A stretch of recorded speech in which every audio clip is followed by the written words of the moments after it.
Girls, ngayong araw lang, may super special offer ako para sa inyo.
the Lord, mayong buntag sa tanan, mayong buntag Pilipinas.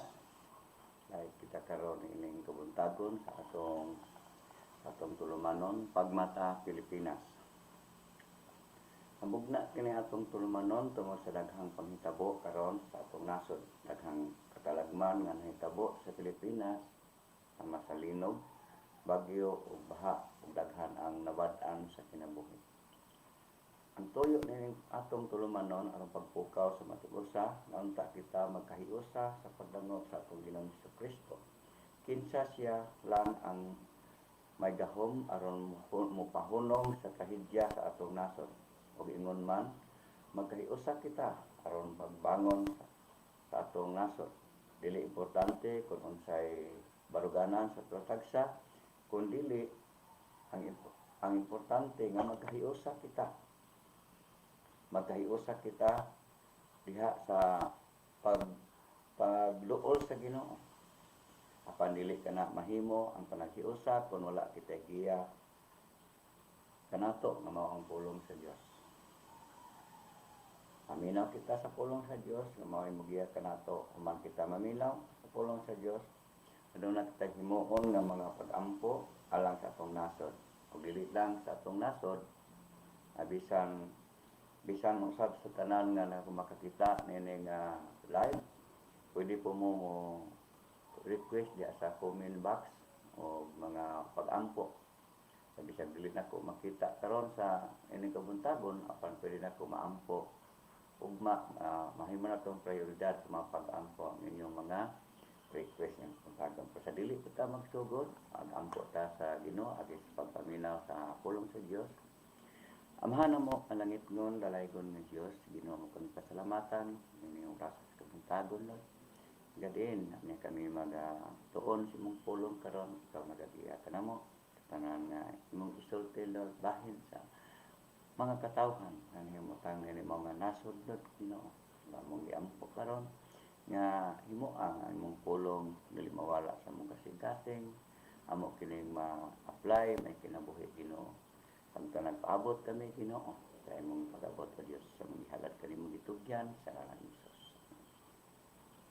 So ato pakisgutan karon mga igsoon, kung ganong unsay hitabo atong nasod karon, ang grabe ang mga katalagman. Dunay mga daghang kagubot, dunay mga kamatay, kawas dito, kawas diri. Kung sa pay mga daghang pagkadautan karon ang mikatap sa atong nasod. Kung gani, daghan ng mga katalagman niya may makita. Kabubuton ba na sa Ginoo? Sa may na ang Ginoo wala man maghimo og kadaot. Apan nga nang niabot ba ng kadaot sa atong nasod, sa atong kalibutan. Kung atong sugdan sa sinugdanan, mga igsoon, nagingon ang pulong sa Ginoo sa Genesis, Kapitulo 1, versikulo 26. Nagingon ang pulong sa Dios, buhaton ta ang tao sama sa atong dagway. So diha pa lang daan ng igsoon, ang ingon nga buhaton ang tao sama sa atong dagway, nagapasabot nga ang pagbuhat sa Dios sa tao maayo. Pareha sa iyang karakter, buotan, nagugmaon, ug dili dautan ng pagkatao. Sa lato pagkasulti, maayo yun nga pagabuhat sa Dios. Kung gani, tungod sa gugma sa Dios, sa tao, na yung gibuhat, espesyal ang tao na yung gibuhat, lahi sa mga butang o sa mga hayop na gisulti lang sa Dios, nga mutunga apan ang tao, diyang gipurma, diyang gihimo, pinagi sa abog.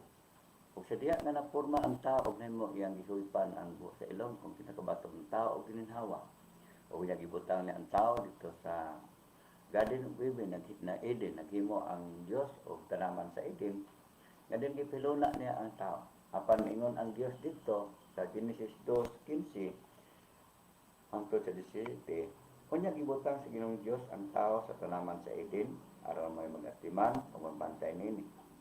Ingnan niya ang tao makahimo ka pagkaon sa mga bunga sa tanang kahoy sa tanaman, gawa sa kahoy nga naghatag sa kibalo unsay mayog unsay dautan. Kung mukaon ka niini, yan ang adlaw, mamatay ka dayon. So munay gisulti sa Dios nga mahimo silang mukaon sa klase sa bunga sa kahoy apan dili nila kanon katong bunga sa kahoy nga naa sa taliwala sa tanaman kay mingon ang Dios kung mao kung mukaon ka man nini nang adlaw mamatay gyud ka mo apan sa kaadlaw niya na igsuon ang tao misupak sa Dios kaya si Iba gitintal sa bitin samtang si Iba nagatan-aw sa bunga sa kahoy miingon ang bitin kaniya nga nagrepresent kang Satanas, gidid-an ba day kamo pagkaon sa nga ng bunga sa kahoy, miingon ang babae na si Iba. O gidid-an kami, kay kung mukaon kami, ganang adlaw, mamatay gud kami. Miingon ang bitin, dili na tinuod. Kay kung haybalo man gud ang Dios nga kung mukaon kamo niana, maabli ang iyong hunahuna, makailaw mo sa mayo o sa dautan, o may sama ka mo sa Dios. Ako lang mabasa sa Genesis Kapitulo 3, 1 ngadto sa 6. Sa diyan nakita sa babae nga nindot kayong kanon ang mga bunga sa kahoy. Ug mahimo ug makabaton siya kaala may sama siya Dios, ang iyang gibuhat mikuha siya ug iyang gihatagan usab ang iyang bana. Ug silang duha mikaon sa kahoy. Sa diyan pagkaon nila naabli ang ilang hunahuna ug nakakita sila nahubo day sila. Tungod silang kaulaw, nagtago sila sa mga kakahuyan. Kaya naulaw sila tungod kay wala man sila mga sinina. O sa pag-alasay sa kilom na, ang Dios misuroy sa tanaman sa Eden, o mingon ang Dios. Asa man mo, mingon ang tao, nanago mis kakahuyan. Kay hubo man di mi, o mingon ang Dios. Kinsa may nag-ingon ninyo nga hubo? Ikaw ang mo sa kahoy nga akong gidili kaninyo mingon ang lalaki nga ang babae Ginoo may maghatag kanako mo'y naghatag kanako ug nangutana ang Dios ngadto sa babae nganong imo maning gibuhat mingon usab ang babae ang bitin Ginoo mo'y naglimna kanako ug tungod dinhi sa ilang pagkaon gitunglo sila sa Dios unang gitunglo ang bitin mingon ang pulong sa Ginoo diha sa Genesis 3:14. Ug ang Ginoong Dios miingon sa bitin, tungod niini silutan ka. Ikaw lamang sa tanang mananap ang mahiagom ining tungloha. Sukad karon magkamang ka na sa pinagi sa imong tiyan ug magkaon ka nag-abog sa tanang adlaw sa imong kinabuhi. Himon kung magkaaway ikaw ang babae ug mahimong kaaway ang imong kaliwat ug ang iyang kaliwat. Dugmo ko niya ang imong ulo ug akong usab ang iyang tikod. Mingon ang Dios ngadto sa babae. Duganan ko ang imong kalisdanan inig panamkon mo ug ang kasakit nga imong bation inig panganak nimo.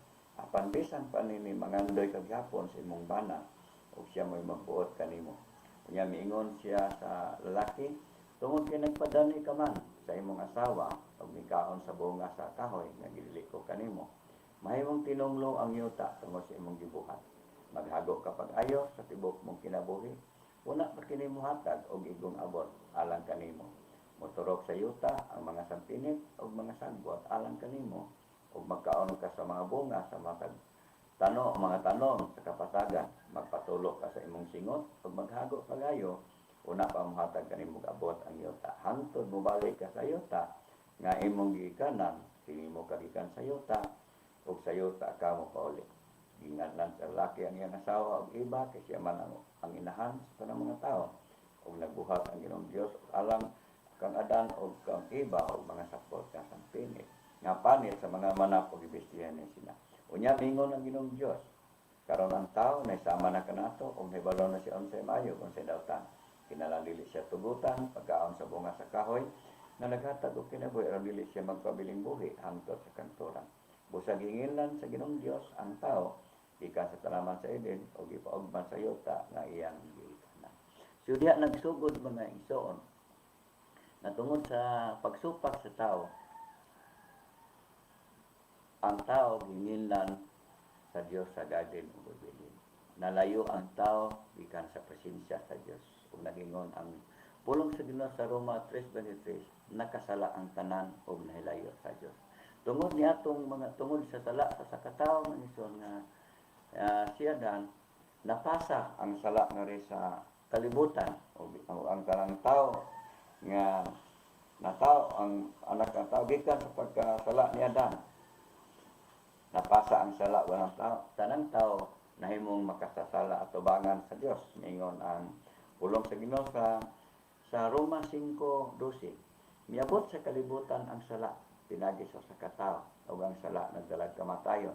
Busa mikaylap ang kamatayon ngadto sa tanang katawhan kay nakasala man ang tanang tao. Unsa tungod sa sala ni Adan nahimong makasasala ang tanang tao. Ug mahinungdan nga nalayo ang tao sa Dios. Ug nganong gahisgot man tagsala na iso? Tungod kay ang Roma 6:23 mingon, ang bayad sa pagpakasala mao ang kamatayon, apan ang gasa sa Dios mao ang kinabuhing walay katapusan nga nakang Kristo Hesus nga atong Ginoo. Unsay bayad sa sala? Kamatayon. Apan kini nga kamatayon na iso dili kani kamatayon nga gisgutan nga bayad sa sala mao ang kamatayon, dili kini kamatayon sa physical sa lawas apan kamatayon kini sa espiritu. Gadin human ining kinabuhi matubang ta sa atong Dios nga makagagahom, human ining kinabuhi mamatay ta nya to matubang ta ngadto sa Dios ug hukman ta sumala sa iya atong mga binuhatan diri sa kalibutan. Ingon ang pulong sa Ginoo sa Hebreo 9:27, ang tanan kinahanglan mamatay sa mga usa ug tapos niya hukman siya sa Dios. So kita mangiston ini kamatay nato karon physical ang atong lawas ato sa material apan atong kalag og espiritu dili kani mamatay ug maadto sa kakin sa langit ug hukman ta sumala sa atong gibuhat diri sa kalibutan. Kagingon sa ang pulong sa Ginoo sa Gipadayag 20 bersikulo 12. Og nakita ko ang mga patay inila ug dili inila nga nagbarog at tubangan sa trono. Gibukhad ang mga libro ug maylain padayong gibukhad nga mao ang libro sa kinabuhi. Gihukman ang mga patay sumala silang binuhatan nga nahisulat sa mga libro. O ang paghukom sa Dios maison based sa atong binuhatan dinhi sa kalibutan. Nga dunay hukom man nakita ni Santo Juan nga dito sa langit adunay nagbarog ang mga tao nga gihukman, mga inila o dili inila, dato o kabos. So, laktod pagkasulti, walay gipili. Ang hukom sa Dios sumala yun sa atong gibuhat diri. Ug nagaingon usab ang Biblia sa Pinadayag 21:8 nga nag-ingon diri nga ang mga wala magtuo, ang mga malaway, ang mga mamuno, ug ang mga makikilawason ug mga salamangkiro, ug ang mga nagsimbang, mga lesbiyos ug ang tanang bakakon, itambog sa linaw nga kalayo ug asopre nga mao ang ikaduhang kamatayon. So dunay gitawag ikaduhang kamatayon so nga mao ang impierno. Apan kay balo ba mo nga ang Dios dili gusto nga ang tao may impierno. Tungod kay ang impierno gibuhat sa Dios dili para sa tao kundi para sa yawa. Apan subok na pamalandungon na dunay mga tao nga moadto gid sa impierno tungod kay nadala sa lingla sa yawa pareha nila ni Adan ug ni Eva. Apan ang Dios dili gusto gyud nga maimpierno ang tao kay gigugma sa Dios ang mga tao. Ingon ang pulong sa Dios sa Juan 3:16, kay gigugma pagayo sa Dios ang kalibutan ug tungod nini gihatag niya ang bugtong anak aron ang tanan nga motuo kaniya dili malaglag kun dili makabaton hinuon sa kinabuhing dayon. So ang hinungdan nganong gipadala sa Dios ang iyang bugtong anak aron nga ang mga tao ang motuo dili malaglag adto sa impierno apan makabaton kini kinabuhing walay katapusan. Ug gani tungod sa gugma sa Ginoo, si Ginoong Hesus nagpakamatay sa cross. Ingon ang Roma 5:8, apan gipakita sa Dios ang iyang gidakon sa pagigugma kanato. Kaysa makasala pa kita, nagpakamatay si Kristo alang kanato. Dili gusto ang Ginoo nga madto sa impierno. Ug gani ingon ang Ginoo sa Marcos 16:15, panglakaw kamo ug isang yaong ang ayong balita ug ang motuo maluwas. So mo ni nga purpose ngano nga ang Ginoo mga igsoon nagapadala sa iyang pulong Kay gusto ang Ginoo nga dili maimpirno ang mga tao. Tungod kay gigugma sa Dios ang mga tao. Apan pinaagi lamang kang Kristo mahimo kitang mamaluwas. Sa unsang paagi man ison, dunay tulo ka mga butang nga buhaton mintas niya pa taning kalibutan na. Dunay tulo ka mga butang nga pagabuhaton aron makabaton ta kaluwasan. Ingon ang pulong sa Ginoo sa Buhat 3:19. Ingon diri. Buhat 3:19. Busa pag hinulsol kamo og balik sa Dios aron papasol niya ang inyong mga sala. Unsay buhaton may ison? Hinulsol, repentance. Unsa man ang hinulsol mga ison? Atong isulti ngadto sa Dios ang atong mga sala, mga ipagpasaylo sa Ginoo, ug human atong talikdan, atong biyaan. Ingon ang pulong sa Dios sa unang Juan 1:9, kung isugid niyo sa Dios, asa isugid sa Dios, dili sa tao. Kung isugid niyo sa Dios ang inyong mga sala, siya nga matarong anlag mo pasaylo ug hinlo sa tanan ninyong mga kalapasan. So, ang paagis kaluwasan na ison, at orang hinulsulan.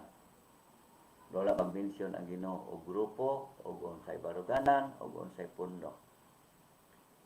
Nga maoy makaluwas ko nato, kundili ang pagbiya sa sala. Pagtalikod sa sala, pagpangayot pasaylo sa Ginoo, adin talikdan ang sala. Ano siya ang unang bahin mo ison? Ikaduha, nga paagi aron maluwas ang atong kalag og espiritu.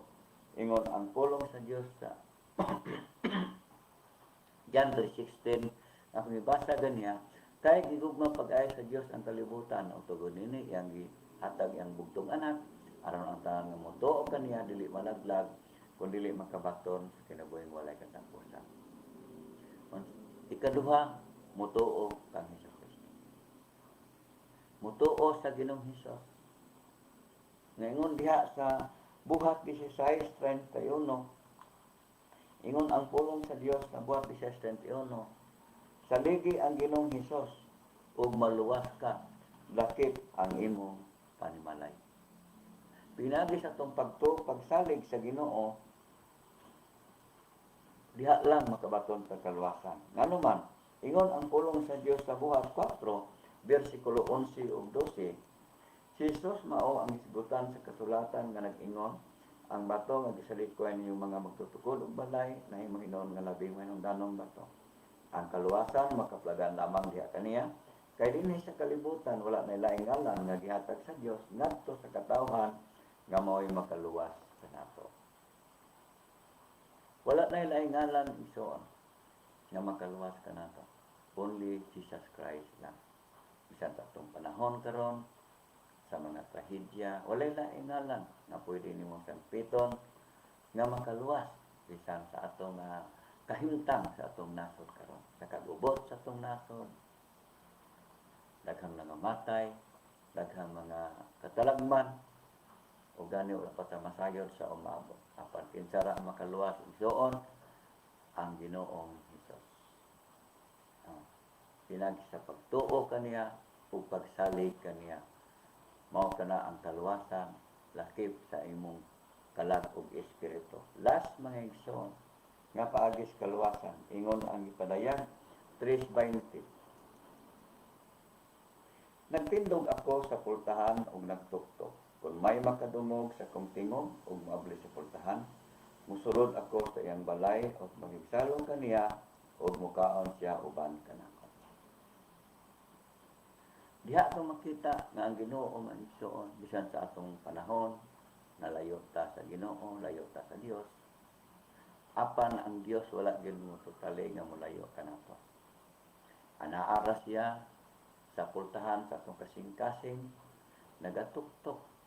Ningon siya nga nagbarog siya sa pultahan ug nagtuktok. Kung dunay makadungog ug moabli sa pultahan, musulod siya sa iyang balay ug makiksalo uban kaniya.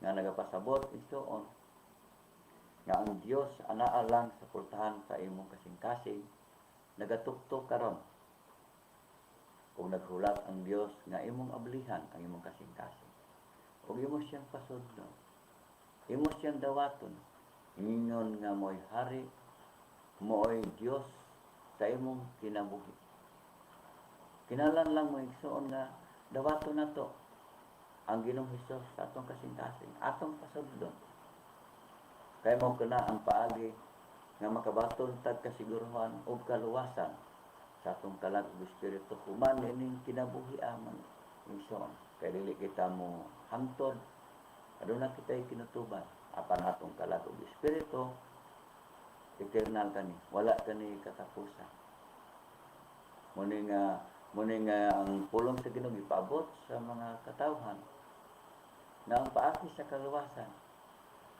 una maura gyud ang paghinusol pangayag pasaylo sa Dios sa imong mga sala ikaduha pagtuo kang Kristo pagsalig kaniya na wala na laing ngalan nga gihatag sa Dios dinhi sa kalibutan nga mo'y makaluwas kani ug ikatulo dawata si Hesus sa imong kasing-kasing pasudla si Kristo sa imong kasing-kasing dawata siya ingon nga mo'y hari o Ginoo sa imong kinabuhi kung imo ning himuon mga igsoon makasiguro ka na human ining kinabuhi makasiguro ka nga secured ang imong kalag ug espiritu ngadto sa gingasalan kung ikaw na nagatanaw karon sa atong live kung nakadungog ka sa pulong sa Ginoo kung ikaw karon gusto nga mudawat kang Kristo ako mag-ampo kung magagiya kanimo diha sa imong nahimutangan karon iyong na imong mata ug sunod sa ako mga pag-ampo na seryoso sunda kini mga pag-ampo ako takang ilid ngadto sa pagdawat kang Kristo Ginoong Hesus pasayloa ako sa akong mga sala sa tanan kong kasaypanan ako kining hinusulan Ginoo ug akong talikdan ug biyaan Hesus ablihan ako ang akong kasing-kasing sumulod ka Ginoo ikaw na maghari o magbuot sa akong kinabuhi gikan karon ug hangtod sa hangtod salamat Ginoo nga ikaw nagpakamatay sa cross aron pagluwas ka nako salamat Ginoo sa kaluwasan na akong nadawat sa ngalan ni Jesus magampo ko igsuon sa tanan nga midawat karon nakadungog sa pulong Amahan namo nga langit nun dalaygon nga Dios Ginoo salamat ninyo orasa sa tanang midawat sa imong pulong Ginoo nagabaton silang kaluwasan ug nahimon na silang imong anak Lord ako mga pag-ampo nga dili mawala ang pulong silang kasing-kasing mo tubo kini mo lambo ug mamunga Lord hangtod sa imong pambalik nga pagkaplagan mo sila nga dunay pagtuo salamat Ginoo akong gihalad kanimo gitugyan ang tanan dalaygon ka sa ngalan ni Jesus Amen praise the Lord salamat sa Ginoo so mga igsoon doon na tayo mga kuan karon adto sa mga pag-ampo karon mga igsoon nini orasa sa kuan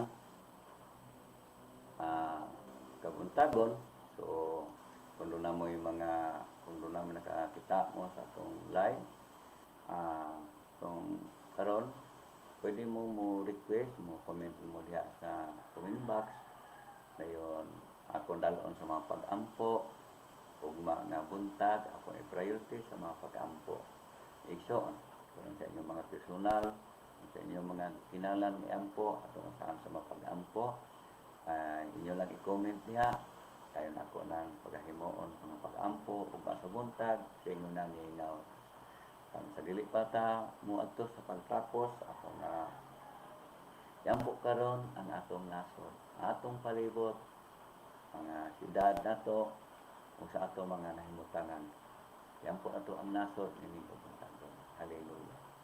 Amahan na mo nga langit kong dalaygon na Diyos. Lord, I will lift up to you, Lord. Our nation, Lord, the Philippines, Lord. Salamat Ginoo sa among nasod. Ganin ikaw, Ginoo, magaproteksyon, Lord. Batok sa mga katalagman, Ginoo Amhan. Nag-ampo po, O Dios, in behalf sa imong mga katawhan, Lord. Meaning, nasod, Lord, Ginoo, pasayloan kami sa among mga kapakyasan, Lord. Pasayloan mga katawhan, Lord, Ginoo, sa paglayo nila kanimo, Lord. Nga maghinungdan nga Ginoo na ikaw naga-allow sa tanang mga kasakitan, Lord. Kay gusto ta nga mapukaw ang imong mga katawhan sa Pilipinas, mahigmata, Lord, Ginoo. Nga layo sila kanimo, Lord. Umubalik sila diha kanimo. Nag-ampo ko, Ginoo, proteksyon imong nasod. Ayaw itugyan sa kalautan among nasod, Lord. Adunay sa mga tahidya, Lord, lino, bagyo, Ginoo, mga baha, Lord. Lord, ako mapag-ampo, Ginoo. Lord, proteksyon among dapit, Lord, among nasod, among syudad, Lord, Ginoo, among mga barangays, Lord, mga lungsod, mga kasityuhanan, Lord, Ginoo, tanan nga area sa dapit sa Pilipinas. Lord, proteksyon Ginoo, patok sa mga tahidya, Lord. Ayaw ibubo ang mga dagko nga kapungot, Lord, Ginoo Amahan. Lord, kaluy ang mga katawhan, Ginoo, mat, Lord, nag-ampo, Ginoo. Labi na Diyos sa mga hintungdan, kato mga naigo, karon sa bagyo lang, sa bagyo nga Tino, Lord, Ginoo, sa dapit, nga di naigo, doon ay mga dagdahan ng mga naipiktahan, Lord, Ginoo, labi na sa mga kaigsuunan nga nawad-an sa ilang mga mahal sa kinabuhi. Lord, ako mapag-ampo, i-comfort sila, Ginoo. Lord, ayuha ang ilang kinasuluran, Lord, nga ayuha ang trauma, Lord, Ginoo. Makahadlok, Lord, Ginoo, salamat, Ginoo, ampo gid ko, Ginoo. Na i-comfort sila, Ginoo, na din ikaw, Ginoo, nag-atiman kanila, Lord. Labas nag-ampo gid ko nga maabot gid ang kapukaw, labi na sa mga survivor, Lord, nga dunay purpose ka, Ginoo. Na imo silang gitagad chance nga mabuhi, Lord, Ginoo Ama. Aron pag-ila diha kanimo nga ikaw ang labing damhanan ug walay makababag sa imo mga plano, Lord, Ginoo Amahan, tungod walay laing damhanan nga Dios kundi ikaw lamang, Ginoo. Ang ila sila, Ginoo, nga ikaw ang labing damhanan nga Dios. Lord, nag-ampo ko silang dapit, Lord, sa Cebu City, sa Liloan, sa Konsolasyon, sa Madawi, sa Compostela, even sa Balambang at Toledo, Lord, na din Ginoo na igo sa mga bagyo, Lord. Ginoo, salamat, Ginoo, nga ikaw, Ginoo, magatagpo silang paminahanglan. Lord, Ginoo, sa ilang mga needs karon, Lord, Ginoo, labi na sa ilang mga pagkaon, Lord, mga kapuyan, Lord, Ginoo, Lord, panalangin ni sila, Ginoo, makabarog sila pagbalik, Lord, ibig una sila, ibig pamano sa mga dapit na naigo sa linog, Lord, labi na, Ginoo, sa dito sa Lord, Ginoo, sa Bugo, Lord, sa Ranantayan, sa Nimiyo, sa dapit na igo sa linog, Lord, nag-ampo ko, Ginoo, labi na sa mga nahintungdan, Ginoo, sa mga nawad-an nga mga loved ones, Lord, Ginoo, ikaw mag-ayo, mag-comfort kanila, Lord, ug tabangi sila, Ginoo, nga makabarog na ligon, Lord, Ginoo, Aman, ampo ko nga, Lord, tagbuat na ng Panginoon, Ginoo. Salamat, Lord, even sa mga dapit, Lord, dito sa Luzon, Lord, Ginoo, nga naigo sa Bagyong Kuwan, Lord, doon ay mga guba, nga mga balay, mga panginabuan, Lord, Ginoo, ako mga pag-ampo, i-comfort sila, Lord, ug panalangin sila, nga makabarog sila, pagbalik, Lord, Ginoo, makastart sila, kato mga nawad ang loved ones, Lord, i-comfort, Lord, nasiga sila, Ginoo, Lord, bless sa mga nasod, Lord, Lord, Ginoo, Ama, hunungan kining mga kamatay, kagubot, Lord, kaluin ng katawan, Lord, pasayloa sila mga sana, Lord, nag-ampo ko, Ginoo, ilabi na sa mga government leaders, Lord, sa nasod, Lord, ikan sa presidente, down sa pinakaubos, Ginoo nga ranggo, Lord, ako mga pag-ampo, na tagay wisdom, among presidente, tagay kaalam na Diyos nun, Ginoo, na Lord, sa pagdumala sa mga nasod, Lord, Ginoo, na mahunong ang mga korupsyon, Lord, Ginoo, Amahan, na mahunong kining korupsyon, Lord, Ginoo, Amahan. Salamat, biyahe ko ng mga government leaders, Lord, tagay ka madlukon kanimo, Ginoo, Sagay nga, may tatanin mo, Ginoo Ama, Lord, Ginoo, nga ikaw ang labing Diyos, Ginoo. Ug salamat, ikaw mga panalangin, tanan Ginoo mga government leaders, sa among mayor, Lord, sa among mga barangay captains, Lord, sa mga konsyal, Ginoo, ikaalam, Lord, Ginoo, labas na ng Ginoo nga, Lord, kaalam sa pagdumala na mulambo, among dapit, among nasol, Ginoo, man salamat. Ug Lord, labis na mga katawhan karon nga nagatuo kanimo sa imong mga katawhan, imong mga pinili. Lord, ako mga pag-ampo, mga mapukaw, matag-usa magpukaw, mga kasing-kasing, Lord. Maigmata na haduol na ang imong mga pulong, Lord, na imong gisulti, Lord, nga maabot. Maabot kini mga dagko ang katarban, haduol na sa mga pagbalik, Lord. Ako mga pag-ampo, mga mapukaw, ang matag-usa, Lord, Ginoo. Na ilang gugma, ilang relasyon kanimo, Ginoo. Dili mabaylo sa mga butang ning kalibutan. Panalangini, Ginoo Ama, salamat sa tibok kalibutan. Tibok nasod, Lord, Ginoo. Lord, sa Pilipinas, Lord, Ginoo, nga mapukaw ang matag-usa, mahigmata ang matag-usa, Ginoo, nga magkausa ang mga katawan sa pagdanop kanimo, Ginoo, sa pagduol kanimo, Lord, ka ikaw ang Dios lang nga makahimo sa pagpahunong nini mga dagko nga katalagman, Ginoo. Salamat, Ginoo, mahal. Among gihalad kanimo gitugyan karon ning kabutagon, Ginoo. Salamat, Lord, Ginoo. Nalaygon ka sa ngalan ni Jesus. Amen o amen. Praise the Lord. Salamat sa matag-usa, lagi na sa mga tan-aw karon. Pagpadayon ko sa dili lang kapagpuson. Padayon ko mudasig kung nagkita ka karon ng butagon, ugma sa buntag aduna natin puntay live o kung comments ka lang diha kaya akong i-priority makita nako akong kuan kung sino mo i-request akong i-ampo na sa buntag. Salamat din sa butagon kini atong tulumanon pagmata Pilipinas may buntag ka na tanan kini inyong alagad si Kuya GB manamilit na kaninyo ni kabuntagon dalaygon ka sa ngalan ni Jesus. Amen. Amen.